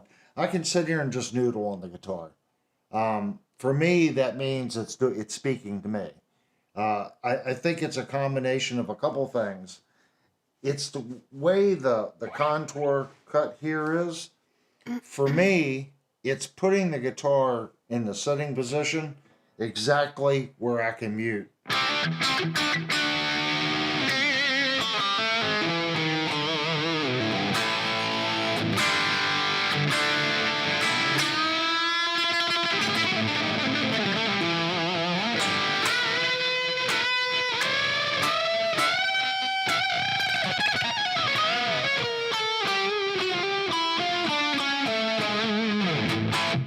It's natural. I'm misfretting a little bit. I've been playing a lot of 21 fret and 24 and 3/4 scale length guitars, but this one it's just natural.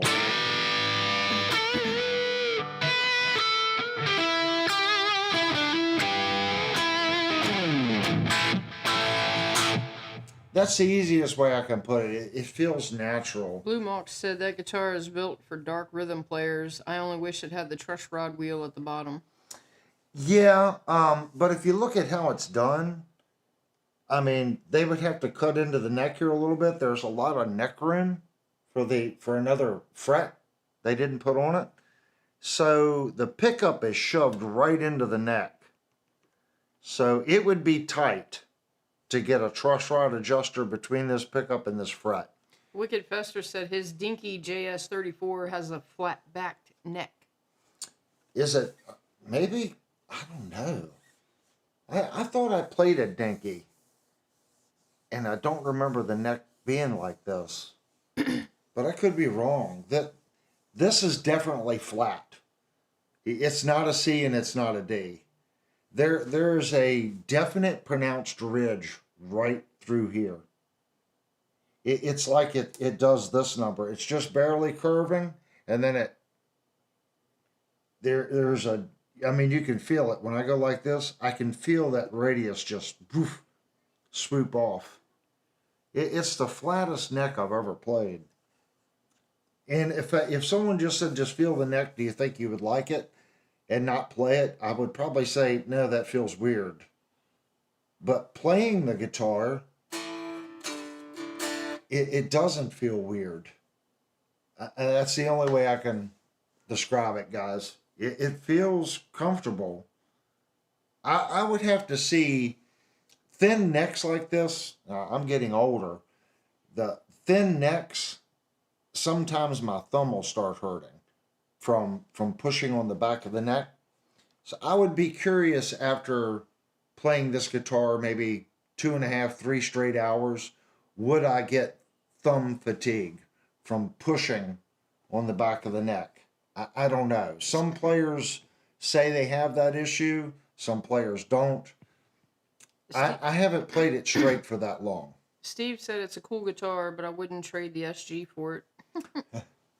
Um, if I didn't just buy like 2 guitars in the last 2 months, I would probably buy this thing. It is definitely on my radar. Um, I know they make a higher end model. They make a neck through version of this guitar as well, guys. I would be really curious to play that neck through guitar and see how the neck construction and stuff is on that. I like how the guitar sits on me, if that makes sense. The form factor for me is good. Um, I have a lot of bolt-on guitars like this, so I think if I did buy an instrument like this, I think I'd want to go up a tier. And that's nothing against this guitar. This is a great plan. It's just this one's a lot like the Sire I just bought or some of my other guitars. It would have to be different enough to justify, if that makes sense. Wicked Fester said I noticed that as well, the fatigue. I used to love thin necks, but the older I get, I like a little more meat. Yeah, I'm starting to agree with you on that one. That's why I'm kind of bringing it up. And Blue Monk said maybe I missed it. Does it have neck dive? It does just a little bit. We did the Kirk test and put a strap on it. And as you jump up and down, it's not like it drops immediately, but it does kind of do this number as you're jumping. And But it's not horrible. Kurt said he gets thumb fatigue on fatter necks, not thin necks. I tend to feel like right now, I feel it like right here in my thumb. Now, if I play one of my guitars that has a thicker neck, I feel it more back here. And Devastator said I thought the neck on my PRS would feel really thick from the review, but surprisingly, I love the feeling of it. That guitar has the thickest neck that the channel's ever reviewed. If you go back and look at the dimensions on the PRS, that's a pretty thick neck. I have not reviewed a 50s Gibson neck, but I have played them in the store. And I want to say the PRS neck is at the 50s Gibson or maybe just a fraction thicker. But I didn't play them side by side. Just remembering the PRS feels a little chunkier. Mr. Fat said I think I missed it. Is the nut made with plastic or the good stuff on account it's cut bad? Yeah, I think that's where Jackson missed it on this guitar, guys, is the nut. It's a plastic nut. It's not saying a Tusk or an XL or graphite. It's saying, it says right, it's plastic. And there's 2 strings that are popping. The E, believe it or not, and the G string. So, if this was my guitar, that would definitely be something. I mean, the first thing I do, it's plastic, yes, but I think I would open the nut up, give it a good dressing, get it down to where it's right, because we've got a tremendous amount of space here. If we fret the second, get that down right, open up the back, and see how it responds. Is there a difference? I'm sure there is. Okay. Um, but I think you could make this nut work just fine. If you wanted to do an upgrade, sure. Put a nice graphite, embedded nylon nut on it, like a tusk or something like that. It would definitely make the guitar better. And those graphite, it's designed. That's why they put the graphite in it to kind of help those strings go across the nut.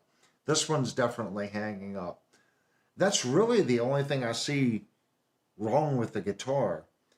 I mean, even how they cut the nut, it's all rounded right in here. They did all that work, but it's like they didn't do anything to the nut. It's like they took it out of the packaging and stuck it on the neck and, okay, string it up.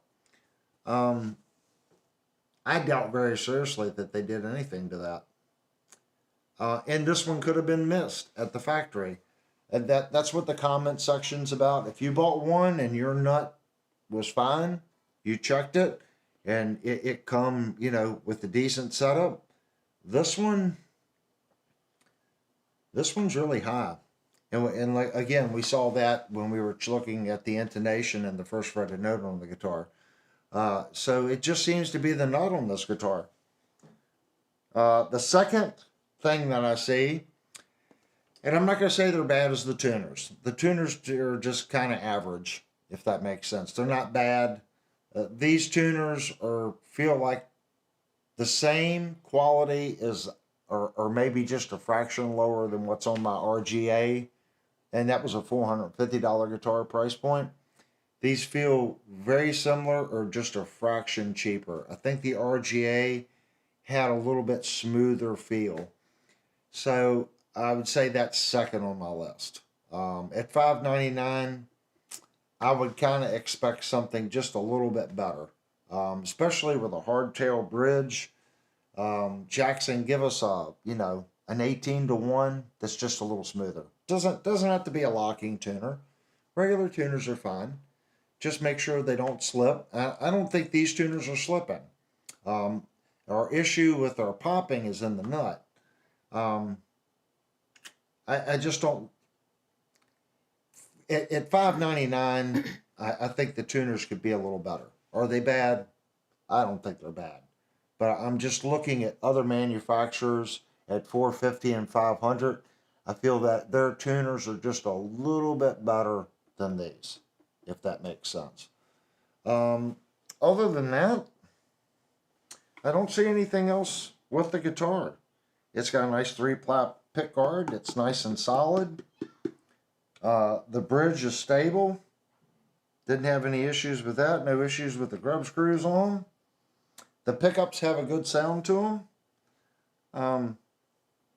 I'd say it's a nice guitar. I'm just seeing those two issues with it.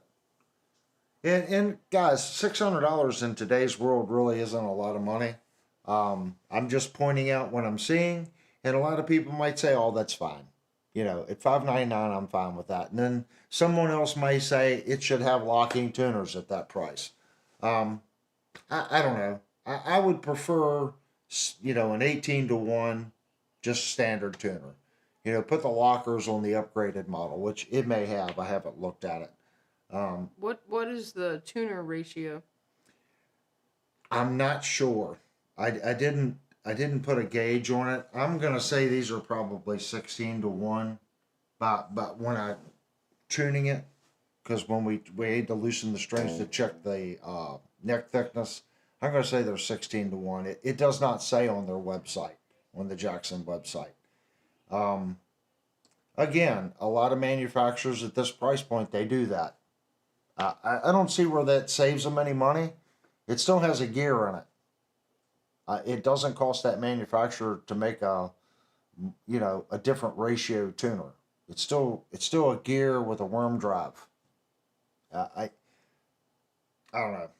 I could be wrong on that too. But I think if Jackson did a tusk nut on this and 18-1 tuners, it would definitely be a home run. Is it bad the way it stands? Absolutely not. It's a $600 guitar. It's holding tune.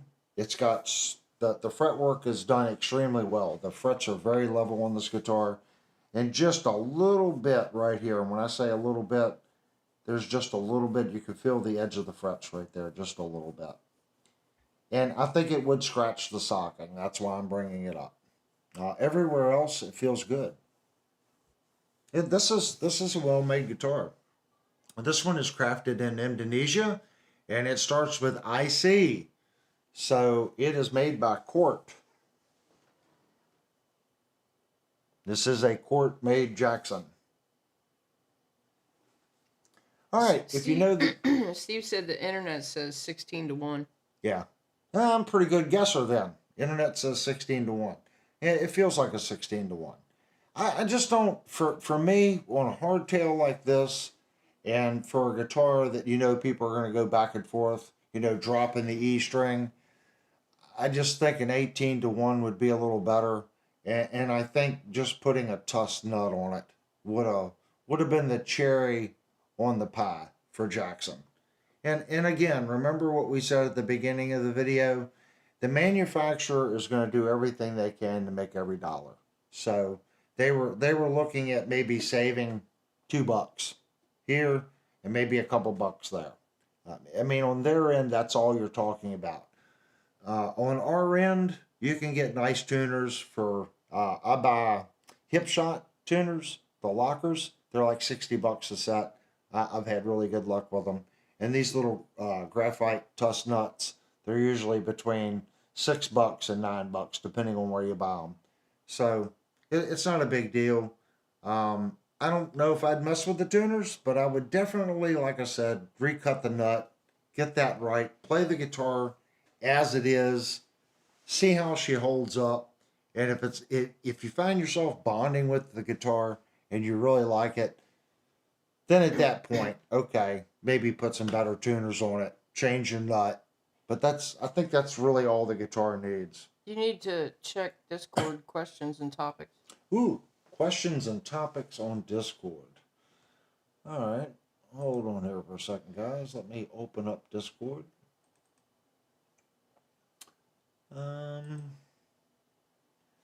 Questions and topics.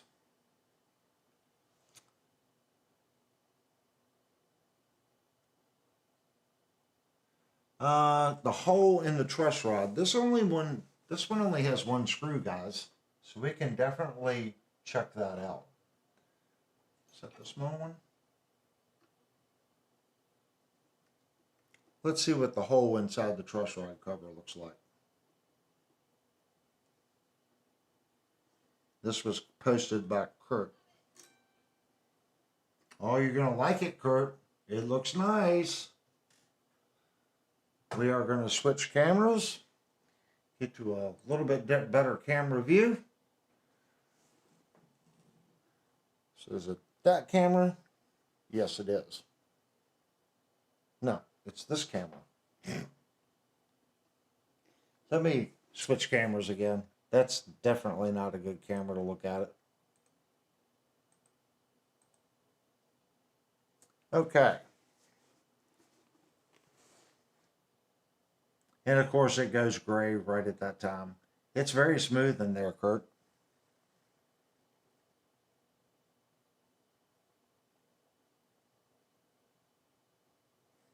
And that would bring us to the next thing. We didn't open up the electronics, guys. So let's take a gander inside real quick. Ooh, I guess it helps to mute the channel, doesn't it? Let's take a gander inside the pocket.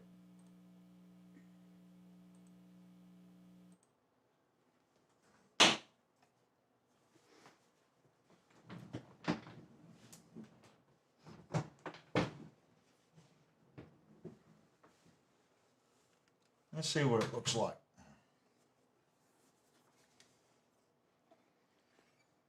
Oh, this one doesn't, that's why we didn't do it. There's no cover, everything's from the top.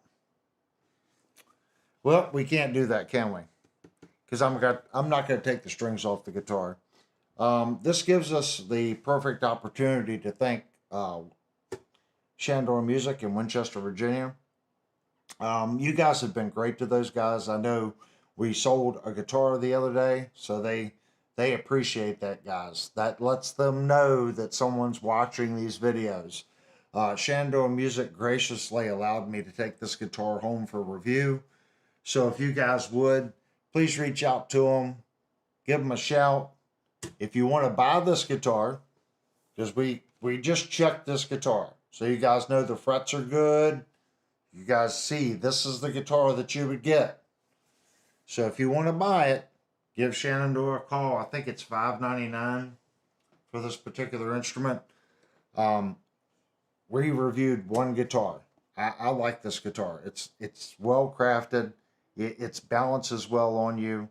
It's going to be a guitar that I'm going to be looking at in the future. Whether or not I buy this one or I buy the higher end model, I'm not sure. There's nothing wrong with this guitar. I just think if I wanted to do it, I think I might want to play the neck through model just to see how it is in relation to this one. But this one's awesome. I like playing it. Like I said, I get lost when I play it, and that's a good sign of a good guitar. Okay, guys, I want to thank everyone for coming into the stream tonight. If you don't know already, this is Music and Gear. We try to do the highest level reviews on YouTube. It's a no BS channel. We kind of go over everything, just like we do every guitar. We look at the frets, we look at the dressings, we look at how it was machined, we look at the pickup readings, we get neck dimensions, look at the tuners. In here, we do dive tests. I think we have already surpassed everyone else as far as reviews.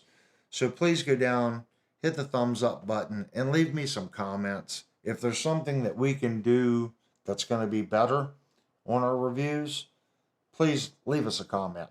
And keep in mind, this is not a 15-minute review channel. That's not what we're here to do. We're here to do this type of review.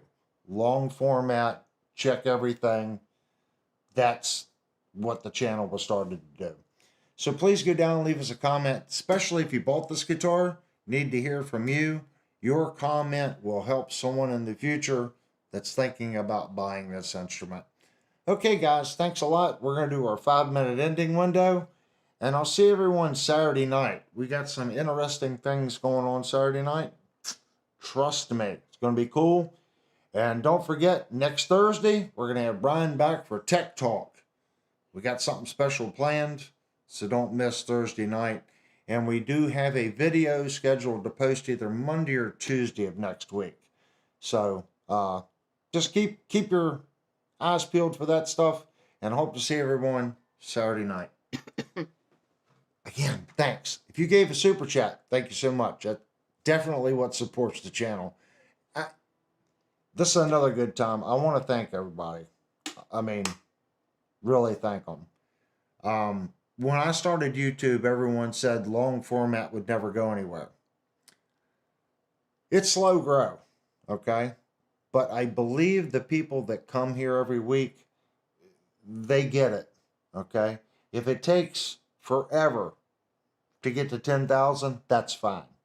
It's a different kind of person and a different kind of musician that watches this content. And I believe it's people that are frugal, that have an opinion, and want to know more about a product. That's the kind of people that we need posting and commenting and sharing opinions. We've got some great techs that post in the Discord, you know, whether it's JR's Custom Shop or Brian and some of the other guys. Steve's put some pretty cool stuff up. So please go over to Discord, check out what people are working on and the conversations there.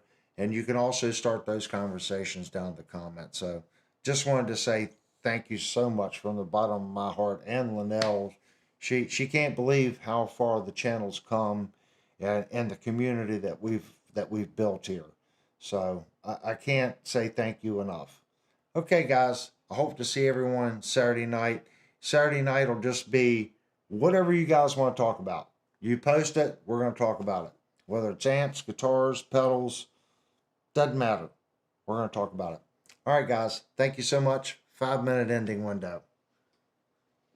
And I got to make sure I hit the right button.